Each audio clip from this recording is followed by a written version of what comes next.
কেতিয়াবা ল'ৰা ছোৱালী ভাল পোৱা বস্তু বনাই ভাল লাগে নহয় জানো কাৰণ এয়া মই দুপৰীয়া সাজত বনাইছিলোঁ আজি পালেং শাক খিনি ধুনীয়াকৈ ধুই সৰু সৰুকৈ কাটি এনেকৈ মিক্সিত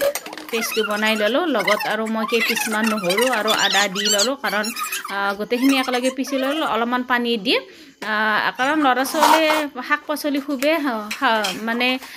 খাব টান পায় আৰু এতিয়াতো এই ঠাণ্ডা দিনত শাক পাচলি খুবেই খাব লাগে আৰু এই দেখিছেনে ছোৱালীজনীৰ মানে টিফিনটো কোনো দিনে সম্পূৰ্ণকৈ নাখায় তাই তাৰমানে আজিও এৰি আহিলে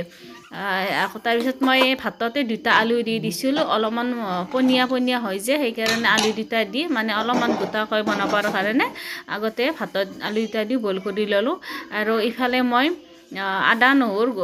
পালেং শাকখিনি যিহেতু পিচি লৈছোঁ সেইকাৰণে মই কেৰাহী গৰম হোৱাৰ পিছত অকল তেলতে মই আলুখিনি এনেকৈ ভাজি লৈছোঁ নিমখ ৰংগুড়া অনুযায়ী দিছোঁ তাৰপিছত এইখিনি ভাজি লৈছোঁ লৈ কিনে পালেং শাকৰ পেষ্টখিনি কেৰাহীত দি অলপমান ভাজি ল'লোঁ শুকান কৰি কাৰণ আদা নহৰু গোন্ধটো যাবৰ কাৰণে ধুনীয়াকৈ ভাজি ল'লোঁ তাৰপিছত পানী দিলোঁ পানী দি কিনে ধুনীয়াকৈ উতল অহাৰ পিছত মাছখিনি দি দিলোঁ আৰু খাই সঁচাকৈ খুবেই ভাল লাগিল অলপমান শুকানকৈ প্ৰথমতে ভাজি ল'লোঁ তাৰপিছত পানীখিনি দি কিনে এনেকৈ হ'বৰ হ'লে আৰু আঞ্জা তাৰপিছত ইফালে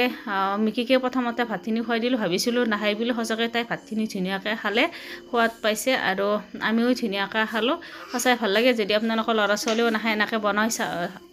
দিবচোন সঁচাকৈ খাই ভাল পাব ভিডিঅ'টো ইমানেই আছিলে ভিডিঅ'টোলৈ বাই বাই